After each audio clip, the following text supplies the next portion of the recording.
Good morning dear students, मैं गिरिराज कुमार प्रजापति आपका Hindi teacher. प्यारे बच्चों, आज हम पढ़ने वाले हैं हिंदी प्रखर बुक में चैप्टर नंबर 21 और जिसका नाम है संधि। तो आज का टॉपिक बहुत इंटरेस्टिंग होने वाला है, संधि। सबसे पहले बच्चों समझते हैं संधि की परिभाषा। ठीक है, संधि होती क्या है, संधि की परिभाषा समझते हैं। सबसे पहले डेफिनेशन। तो संधि देखो, संधि की डेफिनेशन है दो वर्णों के मेल से जो विकार उत्पन्न होता है उसे संधि कहते हैं। ठीक, दो वर्ण कौन से होते हैं? वर्ण को अक्षर भी कहते हैं। वर्ण कौन से हैं? का, खा, गा और घा, ये वाले वर्ण हैं। ठीक है, इन्हें अक्षर भी कहेंगे। और शब्द कौन से होते हैं? शब्द होते हैं कमल। पूरा कलेक्शन जो मिला के तीनों को लिखा जाएगा वो शब्द है। ठीक है, तो दो वर्णों के मेल से यानी का और प्लस खा, ये जो मिलके विकार उत्पन्न होगा तो वहाँ पर तो होगी संधि। और जहाँ दो शब्दों के मेल से जो विकार उत्पन्न होता है वहाँ पर होता है समास। Is that clear?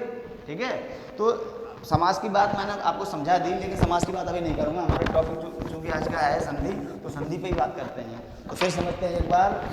दो वर्ण मतलब अक्षर, दो वर्णों के मेल से जो विकार उत्पन्न होता है उसे संधि कहते हैं। ठीक है, अब संधियां समझने के लिए प्यारे बच्चों सबसे पहले जरूरी है प्रत्याहार जानना। प्रत्याहार का इंग्लिश मतलब होता है ग्रुप। ठीक है, इसमें तीन प्रत्याहार हैं, तीनों को आप बारीकी से समझिए। उसके बाद आपको मैं वन बाई वन करके संधि बता दूंगा, बहुत अच्छे समझ में आ जाएंगे आपको। ठीक है, सबसे पहले अक प्रत्याहार, फिर है एक प्रत्याहार, और ये हटाई दे रहा हूं मैं, ये थोड़ा गंदा हो गया,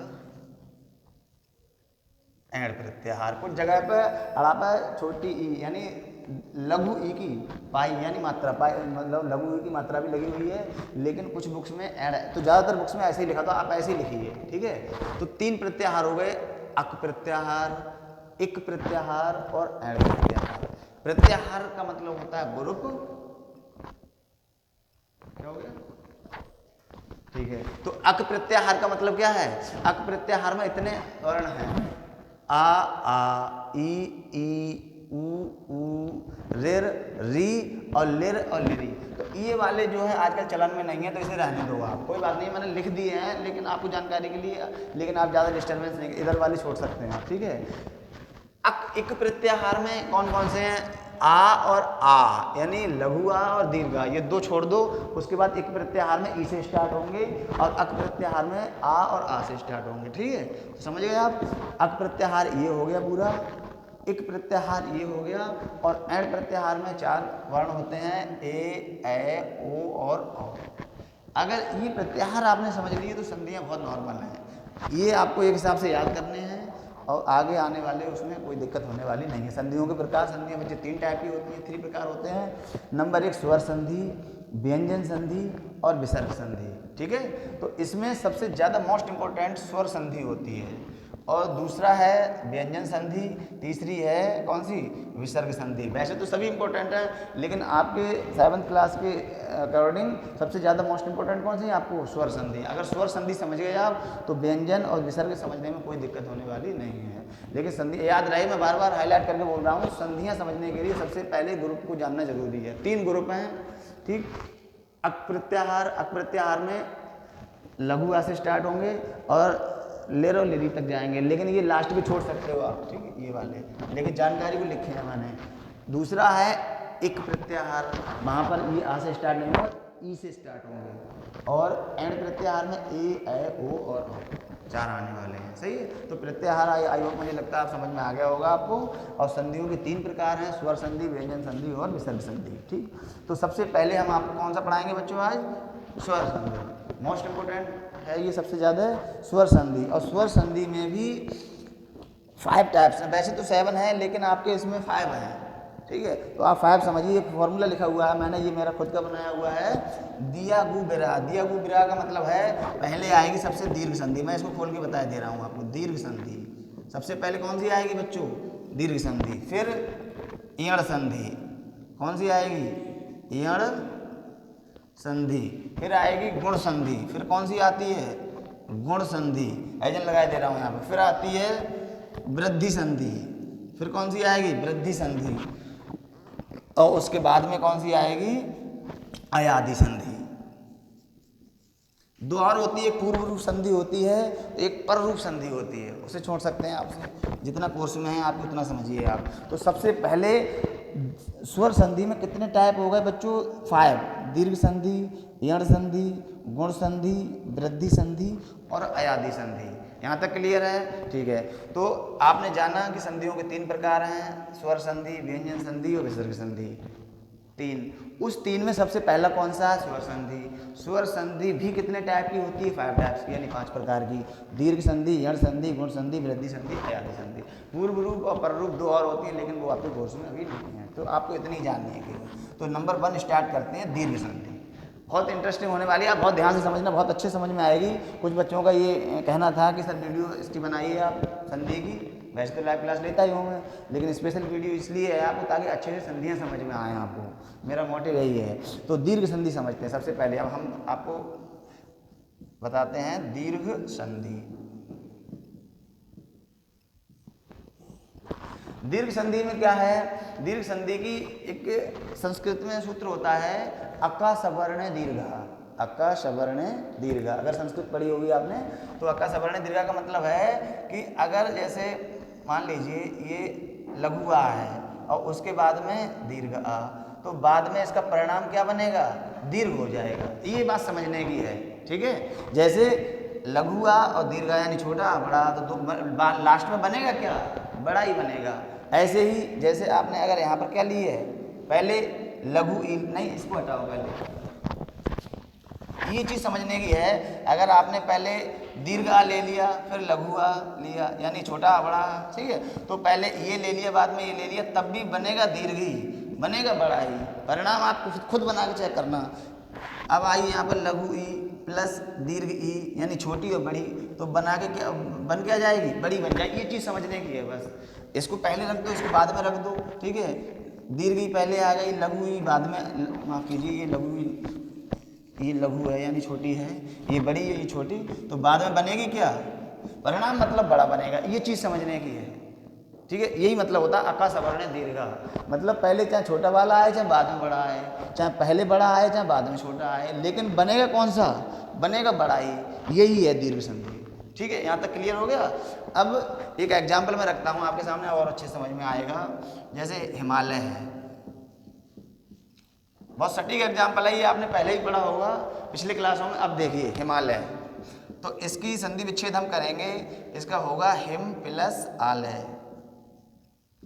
या इसको प्लस ना बोल के बहुत लोग बोलते हैं, बहुत आप कह सकते हो जमा, कि हिम जमा आलय या हिम धन आलय या हिम प्लस आलय, अपने हिसाब से प्रोनाउंसिएशन कर सकते हो, इसमें कोई कन्फ्यूजन नहीं है। तो हिम प्लस आलय हो गया। यहाँ समझिए, अगर आपने एक चीज़ समझी तो आपको एक चीज़ से बहुत सारी चीज़ें समझ में आएंगी। कैसे हो सकता है आइए देखते हैं इसको। ये परिणाम है, अगर ये समझ लिया आपने तो आने वाली जो है खुद पढ़ोगे आप और मुझे बताओगे कैसे। अब यहाँ से देखो अक्षर निकालते हैं और बनाते हैं, कैसे बनते हैं वो समझते हैं। देखो ध्यान से, ही माँ, अब माँ पे हलंत लगा दिया, इसका मतलब स्वर रहित हो गया। स्वर नहीं है इसमें से स्वर अलग कर लिया आपने। कौन सा अलग कर लिया? लघु आ यानी छोटा अलग कर लिया, ठीक है। अब आइए प्लस, ये वाला प्लस यहाँ लगाते हैं। अब यहाँ से आपने ये दीर्घ आ यानी बड़ा आ अलग कर लिया और फिर प्लस लगाया और प्लस लय। आपको पता है कोई भी शब्द या कोई अक्षर छूटना नहीं चाहिए। तो ये लय हो गया, ये हिम हो गया, ये क्या हो गया? लघुआ और ये दीर्घा, ठीक है। यहाँ तक क्लियर है। इन दोनों को मिला करके आपको परिणाम पता है कि जब लघुआ और दीर्घा यानी छोटा और बड़ा मिलकर क्या बनता है? बड़ा बनता है। ये चीज़ समझने की है। अब ये जो है बड़ा आ बन गया यहाँ पर, ठीक है, दीर्घा बन गया, ठीक। अब फिर समझते हैं, नीचे प्लस लगाते हैं और यहाँ पर लिखते हैं लय, फिर यहाँ प्लस लगाते हैं और यहाँ लिखते हैं हिम। अब यहाँ डाउट क्लियर मैं बताता हूँ आपको, बिल्कुल संदेह नहीं रखना है। कैसे? ये जो दीर्घ आ है यानी बड़ा आ, इसका प्रभाव जब माँ पर आएगा, कहाँ पर आएगा प्रभाव? माँ पर, ठीक है। तो ये स्वर है, स्वर ही तो है एक हिसाब से। तो ये जब माँ का प्रभाव कहाँ, आ का, माफ कीजिए, आ का प्रभाव कहाँ पर आएगा? माँ पर। तो ये जो हलंत है ये हट जाएगा और ये माँ हो जाएगा कंप्लीट। कंप्लीट मतलब पूरा। तो इसकी मात्रा का प्रभाव केवल माँ पर आ जाएगा, ना कि ये आप अगर हिम के माँ के बाद में आ नहीं लिखा जाएगा। स्वर की केवल मात्रा लगेगी, स्वर नहीं लगेगा पूरा, ठीक है। तो इसको जब ये इसका प्रभाव कहाँ आएगा? माँ पर। तो ये ही और माँ जो है हलंत हट जाएगा, ये स्वर इसमें समाहित हो जाएगा माँ में और पूरा बन जाएगा हिम, और आ का डंडा आ जाएगा, ये मतलब आ की पाई या मात्रा आ जाएगी यहाँ पर हिमा और लय, प्लस एक स्टेप और बढ़ा दे रहा हूँ लय, ये हो गया, और लास्ट में बन जाएगा, या आगे लिख दे रहा हूँ यहाँ पर हिमालय। अगर ये चीज़ आपने समझ ली, एग्जाम्पल एक ही दूंगा, वीडियो है बहुत लंबी हो जाएगी, आप एक एग्जाम्पल से बहुत अच्छे से समझो। हिमालय, हिमालय का संधि विच्छेद करिए तो संधि विच्छेद होगा हिम प्लस आलय, इज दैट क्लियर। अब हिमालय में हमने स्वर अलग करना है, कहाँ से, माँ से, क्योंकि हमें अपनी संधि बनानी है। तो जब माँ से हमने अलग कर लिया, कौन सा वाला, साइलेंट अभिषेक, माँ से हमने स्वर अलग कर लिया, तो ये माँ हमने हलंत लगा दिया, हलंत का मतलब है स्वर रहित। अब स्वर नहीं है इसमें, स्वर कौन सा हो गया, ये वाला आ, यहाँ से हमने स्वर निकाल दिया, ये वाला लय प्लस अलग कर दी। अब हम दोनों को जोड़ते हैं, जोड़ेंगे, परिणाम हमने आपके सामने लिखा हुआ है यहाँ पर, ये वाले परिणाम का बनना है। ये बाकी आप इसको भी बना सकते हैं खुद, छोटे को बड़े को लेके रे री और लिर लिरी को बना सकते हैं आराम से, ठीक है, लेकिन बनेगा बाद में ये बड़ा वाला ही। तो यहाँ पर एक बार फिर समझो, आ और आ, लघु आ और दीर्घ आ दोनों मिलकर क्या हो गया आ। इस आ का स्वर जो है माँ के बराबर नहीं लिखा जाता है, इसकी मात्रा लगेगी माँ पर आकर, हलंत हट जाएगा, माँ पूरा हो जाएगा हिमालय, सब क्या हो गया हिमालय। ये दीर्घ संधि है, दीर्घ संधि में कोई भी कंफ्यूजन आपका नहीं होने वाला है। यहाँ तक क्लियर है, स्क्रीनशॉट ले सकते हैं, माला हट गया एक मिनट के लिए, उसके बाद में ये हटाता हूँ, दीर्घ संधि हो गई कंप्लीट।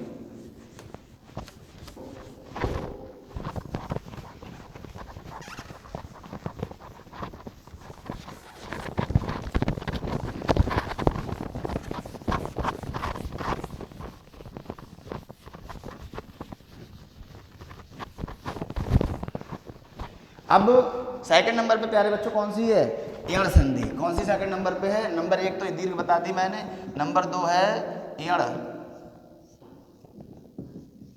देखो ये मेरा फार्मूला बनाया हो, इसके हिसाब से चल रहा हूँ बच्चों, सबसे पहले दीर्घ बताई मैंने, फिर आपको एण बता रहा हूँ, नंबर दो पे एण लिखी है मैंने, ठीक है। एण संधि की डेफिनेशन क्या होती है, जहाँ एक प्रत्याहार के वर्णों के सामने, अब ये अक की बात नहीं कर रहा है बच्चों, ये कह रहा है एक, किसकी बात कर रहा है, एक प्रत्याहार की, वो कह रहा है, परिभाषा है इसकी, डेफिनेशन है किसकी, एण संधि की, जहां पर एक प्रत्याहार के वर्णों के आगे कोई विजातीय स्वर आता है, तो कोई विजातीय, विजातीय का मतलब है एक प्रत्याहार है कौन सा, ये वाला है, ठीक है। परिभाषा समझना एण संधि की, जहां पर एक प्रत्याहार के वर्णों के सामने अगर कोई विजातीय स्वर आता है, जैसे ई और ई है, ठीक है, यहाँ पर देखिए संधि है एण, कौन सी है, एण संधि, ई और ई और कॉमा ई, इसके सामने कोई विजातीय स्वर आता है, विजातीय या है ये और स्वर, तो क्या बन जाएगा, या, क्या बन जाएगा, या, और इस पे लगा दो हलंत, या इसका मतलब क्या हो गया, ये स्वर रहित हो गया। अगर ऊ और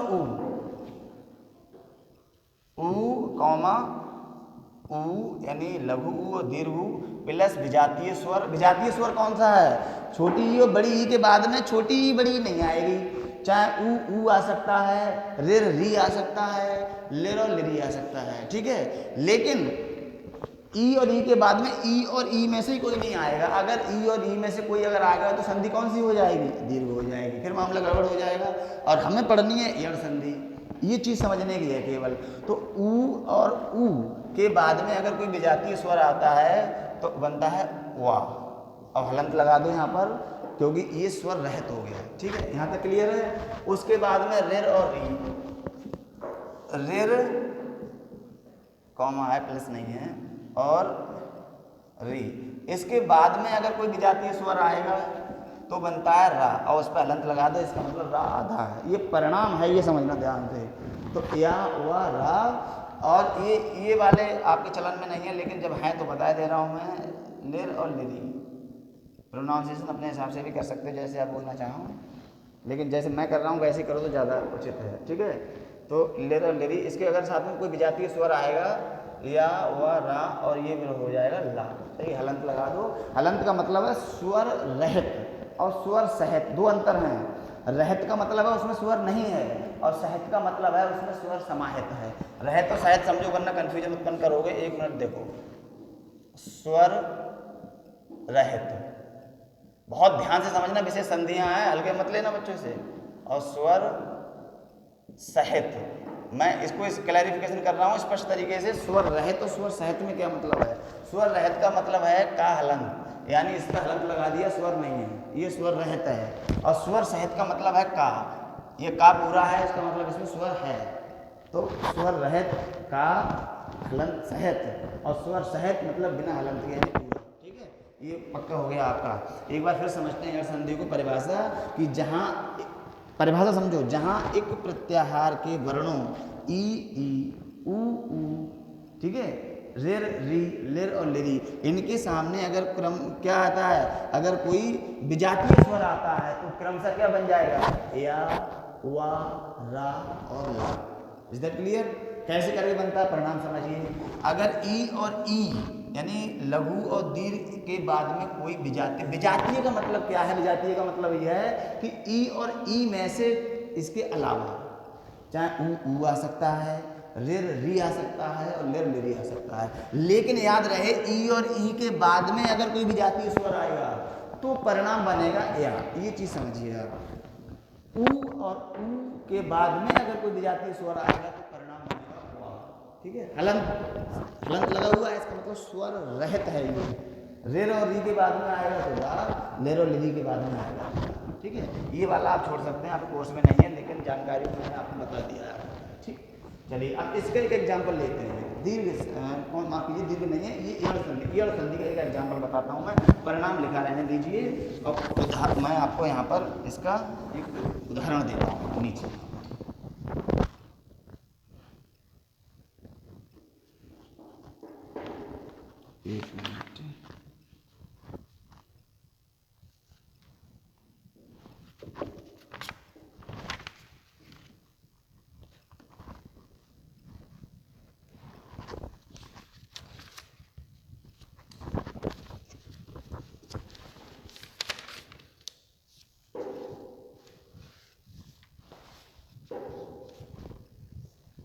एक मिनट, एक मिनट बोलो मत अभी।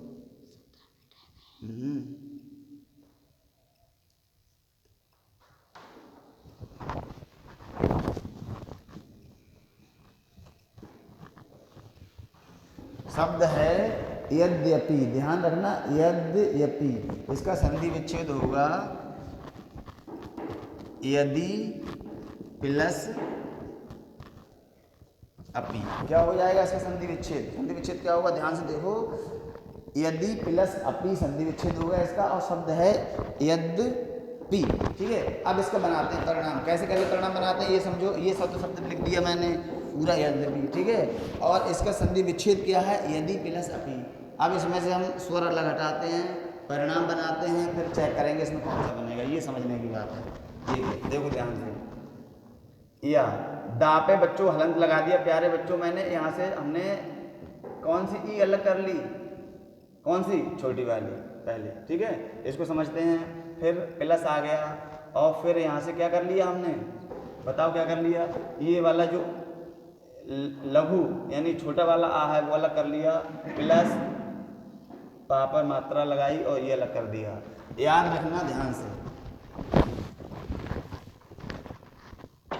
बस दो ही संधियाँ कवर करूँगा, वीडियो बहुत लंबी हो रही है, कोई बात नहीं है।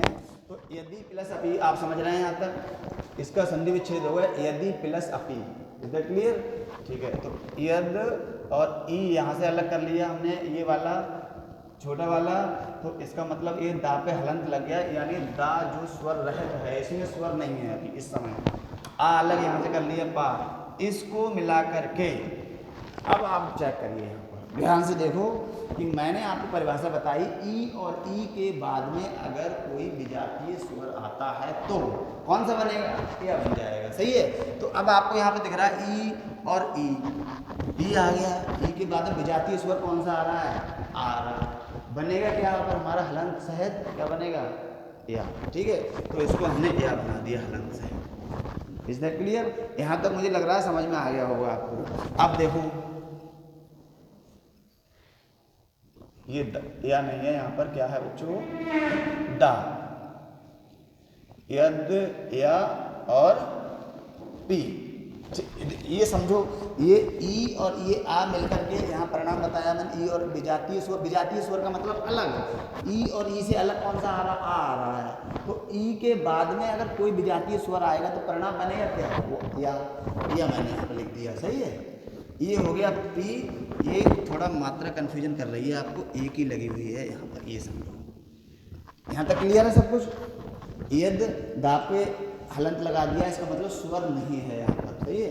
ये या है, या पे हलंत लगा है, इसका मतलब स्वर रहित है, और ये पी है, ठीक है। अब हम पूरे को कलेक्शन करेंगे, पूरे को मिलाएंगे।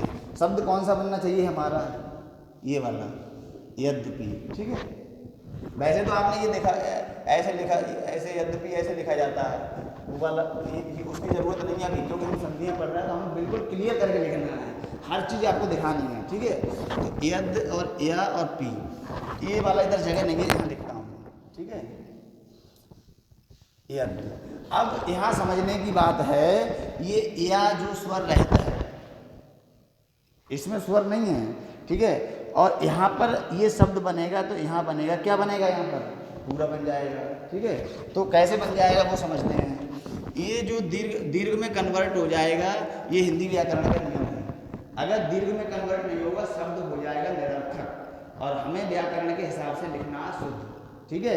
तो ये खुद ब खुद कैसा हो जाएगा? कायम आ जाएगा, स्वर सहित हो जाएगा।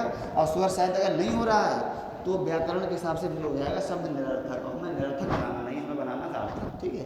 तो यद और पी, शब्द क्या बन गया? ठीक है। ये मुझे लगता है अब आपको बहुत अच्छे समझ में आया होगा। एक बार मैं इसको फुल डिफाइन कर रहा हूँ स्लो मोशन में। सबसे पहले दीर्घ संधि बताई मैंने आपको, फिर बताई एण संधि। एण संधि मैंने बताया आपको कि जहाँ पर परिभाषा समझते हैं कि जहाँ पर इक प्रत्याहार के वर्णों के सामने अगर कोई विजातीय स्वर आता है तो वहाँ पर क्या होता है? परिणाम बनेगा या, वा, रा और ला, और सब में क्या होगा? हलंत लगे होंगे, इसका मतलब स्वर रहित हैं ये वर्ण यानी अक्षर, ठीक है। तो ई और ई के बाद में अगर कोई विजातीय आता है, विजातीय का मतलब है कि ई और ई के सामने ई और ई ही नहीं आएगी, इसके अलावा ऊ आ सकता है, रिर री आ सकता है, लिर और लिरी आ सकता है। अगर ई और ई के बाद में क्या आएगा? अगर ई और ई ही अगर आ गई, छोटी और बड़ी ई अगर आ गई, तो संधि कौन सी हो जाएगी? फिर हो जाएगी दीर्घ। और हमें दीर्घ पढ़ने नहीं, दीर्घ पढ़ चुके हैं, हम पढ़ कौन सी रहे हैं? एण वाली पढ़ रहे हैं। तो ये परिणाम हो गए या, वा, रा और ला, ठीक है। ये मैंने कैसे करके बताते हैं, इसको स्वर अलग कैसे करते हैं।